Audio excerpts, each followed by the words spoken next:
Some vegetables take up a ton of space and barely give you anything back. And then there are other crops that just keep producing, the kind where a few plants can feed you for months. So in this video, I wanted to go through 10 of the most productive vegetables you can grow at home. And honestly, a few of the vegetables on this list are probably not the ones you'd expect. So with that said, let's start with one of the best high production vegetables you can grow in a small space, pole beans. Now, technically you can grow bush beans too, and these can be productive, but pole beans are on a completely different level because they grow vertically instead of outward. So instead of taking up a huge amount of garden space, they climb upward on a trellis, a fence, a cattle panel, really anything they can grab onto. And that vertical growth is what makes them so productive. You can fit a surprising number of pole bean plants into a really small area. And once they start producing, they don't just give you one harvest and stop. They just keep going. You pick beans and a few days later, there are more beans. You pick again, more flowers show up, more flowers turn into more beans. In fact, one of the best things you can do for production is harvest them often. The more consistently you pick pole beans, the more the plant wants to keep producing because its entire goal is to make seeds, which are the beans, right? So when you keep removing the immature beans, the plant basically says, all right, I guess I need to make some more. Now, one of the reasons I love pole beans so much is there are a lot of different ways to grow them depending on your space. One of the easiest and most space efficient methods is just growing them along a fence. It basically takes no space at all. You can also grow them up teepees made from bamboo or branches, which is great for raised beds or smaller gardens. It even works in containers. Another great option, especially if you're tight on space, is running strings down from the eaves of your house. I've done this on a south-facing wall before where you tie string up high, anchor it to the soil, and let the beans climb upward. And what's nice about that method is you're using vertical space that normally just sits empty. Next up is cherry tomatoes. And honestly, if we're talking purely about production, cherry tomatoes absolutely destroy most large tomato varieties. Now, don't get me wrong. I love a big slicer tomato. There's nothing better than a giant homegrown tomato on a sandwich.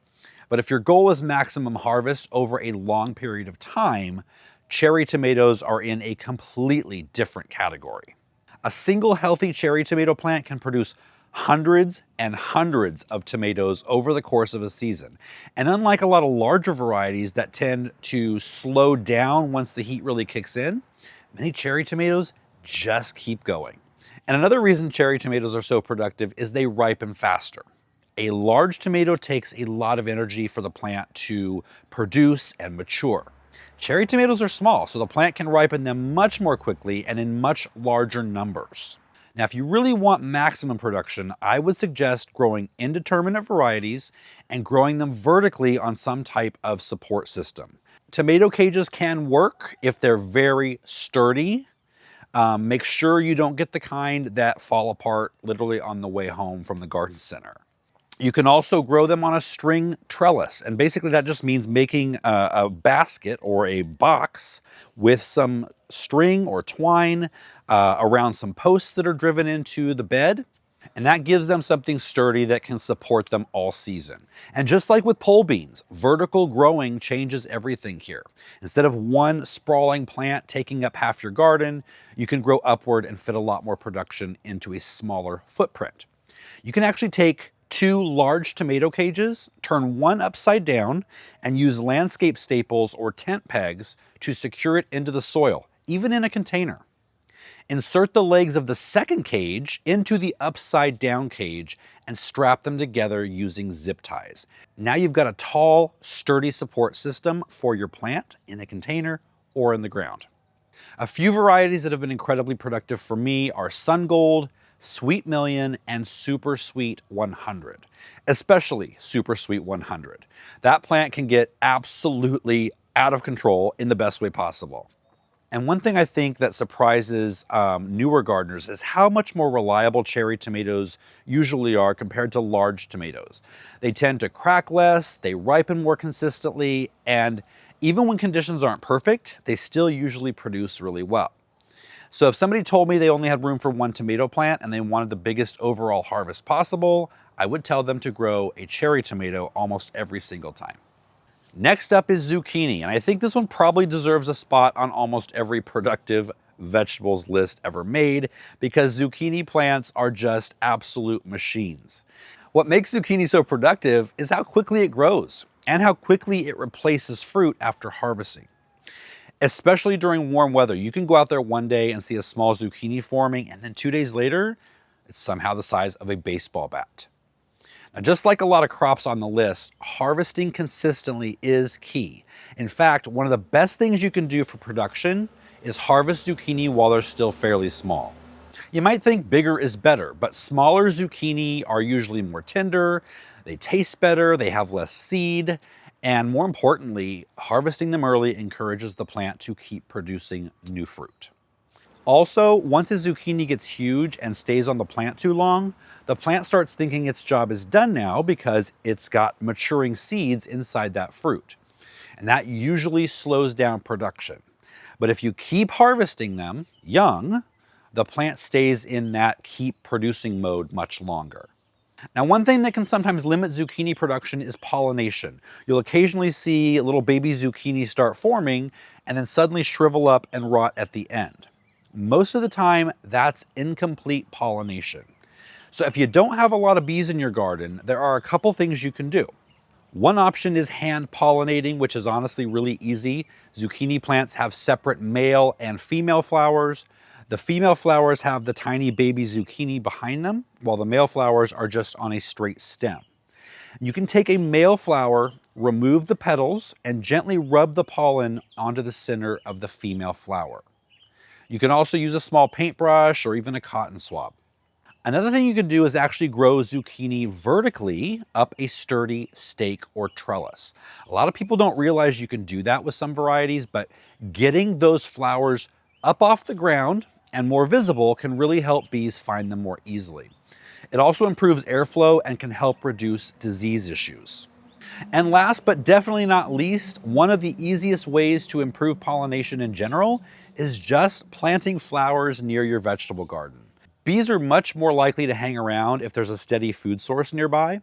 I've had good luck planting things like cosmos and any kind of daisy type flowers near squash and zucchini because those open flowers are really attractive to pollinators. You can get more ideas about companion planting by checking out my book, Companion Planting for Beginners. Next up is Malabar spinach, and I think this is one that deserves way more attention, especially for those of us that garden in hot climates, because regular spinach and hot weather do not get along. Once temperatures start climbing, traditional spinach usually bolts really quickly.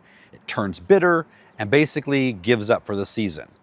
But Malabar spinach is completely different. First of all, it's not true spinach, even though it tastes somewhat similar when you eat it fresh. But unlike regular spinach, Malabar spinach absolutely loves heat. In fact, it really doesn't even start taking off until the weather gets warm. And once it gets growing, it grows incredibly fast. And unlike regular spinach, this is another vertical crop, kind of like pole beans. So instead of staying low to the ground, it vines upward on a trellis, a fence, a string, an arch. And because it grows vertically, you can harvest a surprising amount from a pretty small footprint. Now, I will warn you, texture-wise, it's a little different from traditional spinach. The leaves are slightly thicker and a little more succulent. Personally, I think it works best sauteed and cooked rather than trying to use it fresh by itself. Next up is cucumbers. And honestly, cucumbers are one of those crops that go from pretty productive to absolutely out of control with just a few small changes in how you grow them. And the biggest one by far is growing them vertically. If you let cucumber plants sprawl across the ground, they'll still produce. But once you get them climbing a trellis, a fence, netting, cattle panel, even strings, everything changes. You save space, the leaves get better airflow, the fruit stays cleaner, and production usually improves quite a bit because the plant gets more light exposure overall. And just like pole beans, cucumbers are one of the best ways to use vertical space in the garden. Now, one method that works really well for cucumbers, especially if you're growing in raised beds or a smaller space, is using tomato hooks and strings like I use for tomatoes. You can attach this to the fence, a trellis, the eaves of your house, and the cucumber vine grows up the string. And then once it reaches the top, all you have to do is take the hook down, let out a little more string, let the plant down, and the plant will then keep growing up. And it's a really great system for tomatoes and for cucumbers because instead of the plant eventually running out of vertical space, you can keep it producing much longer while still keeping everything manageable and easy to harvest. We've got these on our website. I'll leave a link down below. Now, one thing I've noticed over the years is that cucumbers tend to produce in waves. At first, the plant is small, doesn't seem to be doing much, and then suddenly one day you walk outside and there's cucumbers hanging everywhere like Christmas ornaments. And the key to keeping that production going, again, is harvesting consistently. This is another crop where smaller is usually better. If you let cucumbers get huge and start to ripen on the vine, especially start to turn a little bit yellow, the plant immediately shifts towards seed production and cuts off flowering. So it's going to eliminate your harvest, and usually the plant will start to get sick and die. So if you've had this problem before, it's probably because you were letting those cucumbers get yellow on the vine. Now, cucumbers are another crop where pollination can affect production. So if you notice any tiny cucumbers forming and then yellowing or dying off before they get very big, it's probably pollination. Again, planting flowers nearby can help a lot here too. Cosmos, zinnias, calendula, any other open center flowers bring in far more pollinators. Next up is cut and come again lettuce. And I think this is one of the most underrated ways to keep a garden productive, especially for beginners, because a lot of people think growing lettuce means planting and harvesting a whole head. But with cut and come again varieties, the same plants you can harvest from over weeks at a time, even months sometimes. And honestly, this is one of the highest return crops you can grow for the amount of space it takes up. Now, the way this works is pretty simple. Instead of waiting for a full mature head, you harvest the outer leaves as it continues to grow while leaving the center growing point intact. The plant just keeps pushing out new leaves from the middle. So instead of one harvest, you get repeated harvests from the same planting. And one of the reasons I love this method is you can plant the lettuce fairly densely. You don't have to save space for an entire head to develop.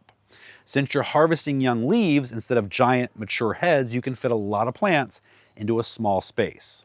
This is also one of the fastest crops on the entire list. In cool weather, you can go from seed to harvest in about 30 days. And because you're harvesting leaves gradually, instead of waiting for one giant payoff, the garden starts feeling productive much earlier. Now, if you want really continuous harvests over months, succession planting helps a lot. Instead of planting all your lettuce at once, plant a little bit every couple of weeks. That way you always have fresh young plants coming in as older ones eventually start slowing down or bolting. An easy way to do this is to get an old spice shaker bottle, add 4 parts sand to 1 part lettuce seed. Shake it up, and then every 2 weeks, sprinkle another 2 feet of row. The sand naturally spaces the seeds out, and every 2 weeks, you'll have 2 new feet of lettuce row to harvest from. And speaking of bolting, which is just a fancy way of saying going to seed, one thing I would recommend in warmer climates is giving lettuce afternoon shade once temperatures start heating up. Next up is Swiss chard. And honestly, if I had to choose one leafy green that's the toughest, most forgiving, and one of the longest producing vegetables you can grow, it might be Swiss chard. Because unlike a lot of greens that want cool weather all the time, Swiss chard is surprisingly adaptable. It handles heat better than lettuce, it handles cold better than a lot of summer crops, and once it gets established, it just keeps producing for an incredibly long time, sometimes over a year in more mild climates. And just like lettuce, this is another cut and come again crop. You harvest the outer leaves, leave the center growing point alone, and the plant just keeps producing new growth out from the middle. Now, one thing I really like about Swiss chard is that it gives you a lot of food from a relatively small number of plants. A couple healthy plants can produce harvest after harvest for months. And visually, It's honestly a really beautiful plant too, especially some of the rainbow varieties with the bright stems. So it's one of those vegetables that works equally well in a dedicated vegetable garden or mixed into ornamental beds. Next up is peppers, and specifically smaller fruited peppers, because honestly, I think a lot of gardeners assume all pepper plants produce roughly the same amount, and it really isn't true. For example, bell peppers are actually not at all productive compared to a lot of other pepper types. They take a long time to mature, and the fruits are large and heavy, and most plants just don't produce huge numbers of them. But once you move on to things like banana peppers, jalapenos, serranos, shishitos, even small mini bell peppers, the production goes way up. And since the fruits are smaller, the plant can produce them much faster and continue flowering much more aggressively.